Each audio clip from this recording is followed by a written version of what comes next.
Hiya, welcome back to another edition of Insightful Moments. My name is Jare Tiamiyu, and today we are going to be delving into matter that concerns virtually everybody. It concerns even if you are a politician, if you are a civil servant, whatever you call yourself, students and civil society activists, and whatever you want to call yourself. This is something that concerns all Nigerians. And I want to say that even Nigerians abroad are not left out, because there will be more pressure, or there are more pressures on them to send more money to their loved ones at home. And while the money sends, for 1 week may not be able to cover for 3 or 4 days. And what is really happening? That has to do with the subsidy removal, then the subsequent increments, and also the price, the increase in price of virtually all commodities that we have in this country.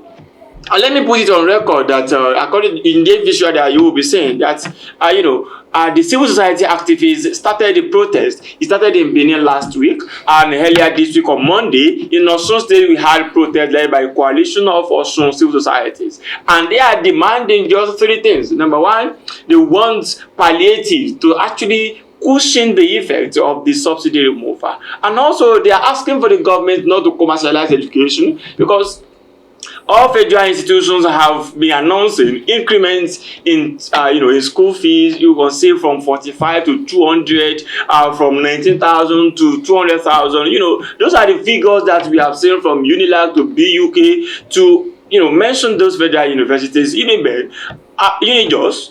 All those universities are increasing the prices, and we are getting information that those that have not increased it, they are actually waiting. They are doing some in-house works before they will make the announcements. What is the impact of this on all Nigerians?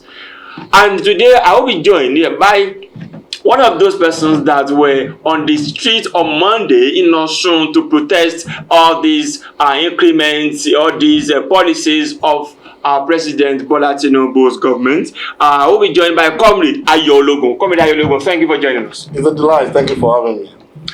Comrade, let me start, before we come back to what is happening also, let me start from this. The announcement was made on 29th of May, when President Bola Tinubu was being sworn in. And then after that, it is about over 2 months now that people have been there have been issues here and there, complaints here and there, and the government is requesting for more times.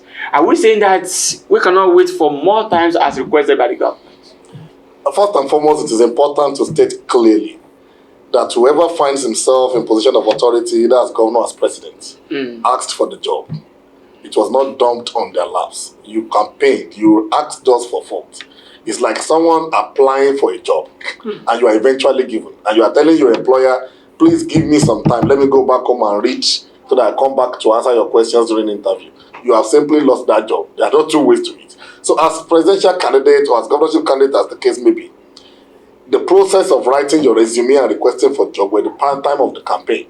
So as Nigerians, we expect that you were ready for the job. We expect that you've read enough to confront any question brought to you during the interview.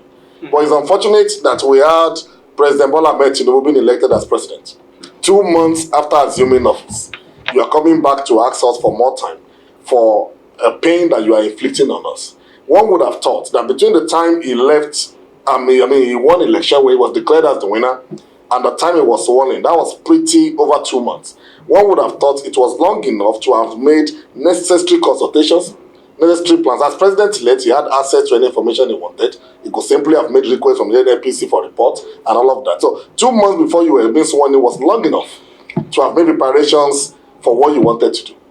But all of a sudden, you assumed office, you made an announcement. Supposedly, Nigerians assumed you knew what you were doing by announcing to us that subsidy was gone on May 29.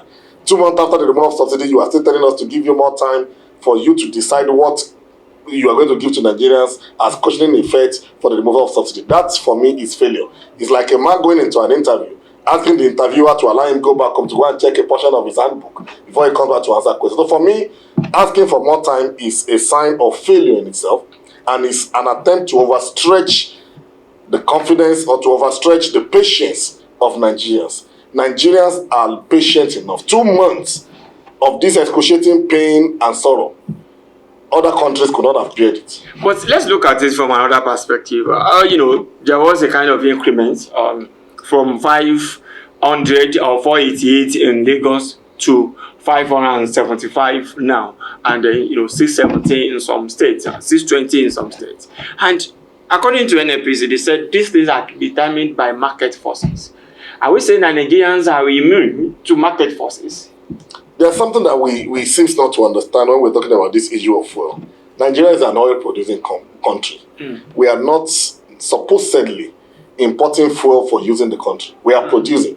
That goes to say that for every barrel of oil that we produce, there is value for it in the international market. And I don't know if you are aware, just this last week, it was announced that the international market, there is an increment of 20% in the price of crude oil. Yes. That means much more money is accruing to us as a country because we are an exporter of crude oil. What does that tell you? A man deserves to benefit from his sweat. If as a people, God has blessed us as a nation, as an oil-producing country, we have so much resources under our ground, then we should be beneficiaries of it. I will give you an example. Saudi Arabia is an oil-producing state. In Saudi, whether you work or you don't work, so long you are identified or known by government at their database, you are entitled to some amount of money every month. With which, whether you work or not, you can be sure that whatever government is giving you can at least take care of your accommodation and feeding. You cannot be a Saudi Arabia indigent and be poor. Poor in the sense of feeding and accommodation, because they have the resources converted into well-being of the people. Go to some other places like Russia. Even go to Libya, before Libya became what the the Western world has turned it to be. In Libya, in the days of Gaddafi, in the days of Gaddafi, whether you work or not, you are entitled to free education. They even pay you, they even give you food. But we live in a country where we have abundance of fuel in terms of natural resources, and we are growing. So the question is not we are immune to international forces. No. The first question we ask ourselves is, what is the value of these natural resources that God has given us? By the time we sell into the international market and we make money, how is that money being spent? So our problem is not immunity from international market. Our problem is the problem of bad leadership. We have leaders who are greedy. We have leaders who want to have for themselves what 3 generations after them cannot exhaust. We have leaders who want to live in skyscraper in a slum. They want to be able to look outside of their verandas and see every other person living in a slum where they live as king. That is our problem. So our problem is not immunity from market forces or in abundance of natural resources. It is poor management that has brought us to this level. Before we go on a very short break, I would like to ask this question. People are talking about palliatives. As Nigerians, and then when you were on the streets, when you are asked, what do you mean by the word palliatives? What do you want? Is it that you want the federal government to be sending money, or you think, you said something now that at least in some countries you have access to some funds every month to take care of yourself and your family. Do you think that one is realistic in Nigeria? We have not gotten to that level. Okay, what do you want to know? Because how can that be realistic in a country where we don't even have data? It will be shown that Nigeria does not know you. And do you think the government is generating data as we speak now? I want to believe that a serious government, the first thing you do is to identify your citizens one by one. Because when there is no identification, there is no way you can plan for people you don't know. So if Nigerian government does not know I exist, how do they plan for me? So the first step is data collection to ensure that every Nigerian has an identity. After that, the next question we ask ourselves is, it is ridiculous. When I hear people say palliative of 8,000, let me tell you, subsidy in itself is a form of palliative. We should not leave that as an oversight. Because what do you call palliative? Palliative is what is given to you to ameliorate suffering. So in the days of subsidy, when they were paying subsidy, the federal government was simply giving us palliative through provision of subsidy so that we can live a better life by paying less for fuel. So, but because a lot of Nigerians do not even understand these words, they use it to bamboozle us.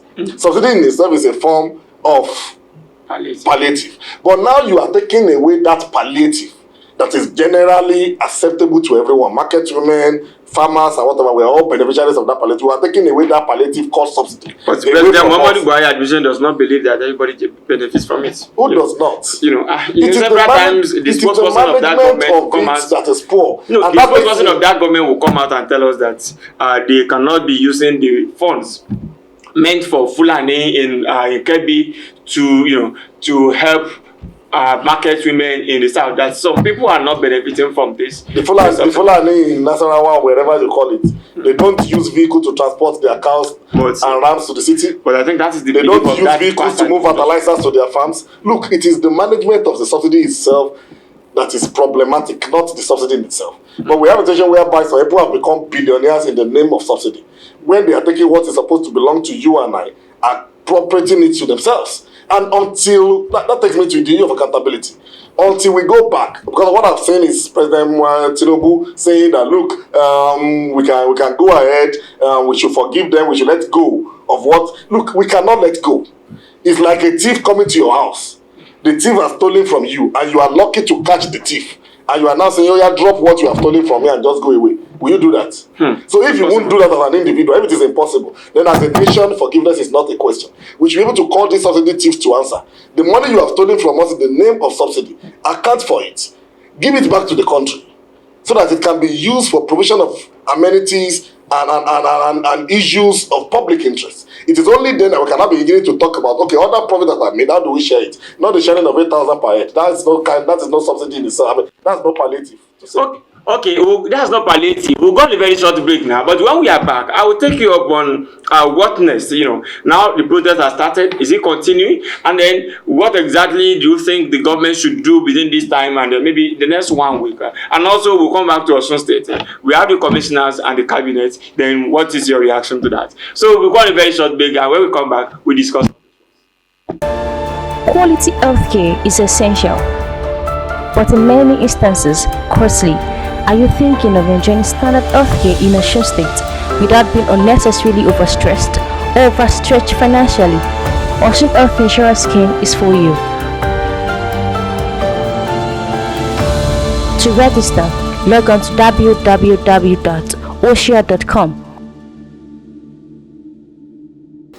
Yeah, I come back from that very short break. My guest is still here, and we are discussing the state of the country, especially as it has to do with palliative.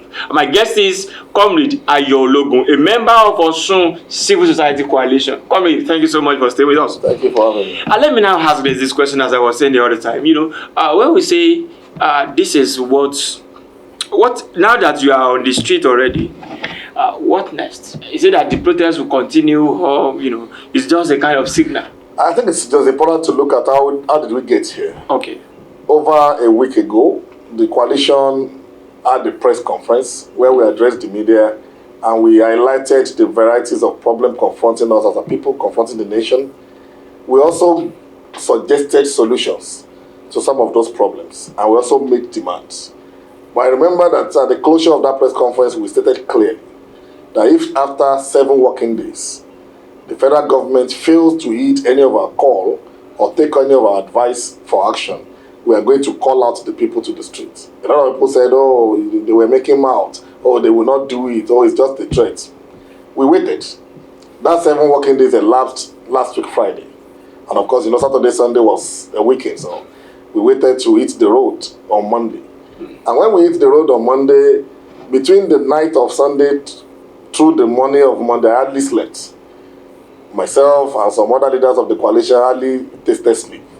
At the point it was becoming threat. The CP called, the DSS, the people in government, and this protest is unnecessary. They will hijack it from you. They will turn the state upside down. Look, we have been in these trenches for too long. We've been in this state for too long. That at our level we organize protests, and with one hoodlum in the street we hijack it. We have passed that level. And we showed them that capacity on Monday morning when we called out the people to hit the street. We had members of National Association of Nigerian Students joining us. We have some members of NAUS. We had members of the NLC, the leaders of the NLC joined us. And of course, a number of other organizations joined us on that protest that lasted for well over 4 hours. We started at Ayetoro Junction, through Ibono, through Old Garage, to Okefia, and then we terminated underneath the bridge at Olaya. And we made it clear that this is not a protest to threaten. This is a protest to make demands, contrary to which we will not stop. We have had a protest on Monday. We are giving Tuesday as a resting day to watch if they will take cue from our demand at that protest and do the needful. And I'm aware that the president will be addressing the nation at 7 p.m. Monday. We want to wait and see what he will say. God willing, by Wednesday, 2nd of August, the NLC had called for a nationwide protest. But you know the characteristic of NLC. They could be stopped by the courts.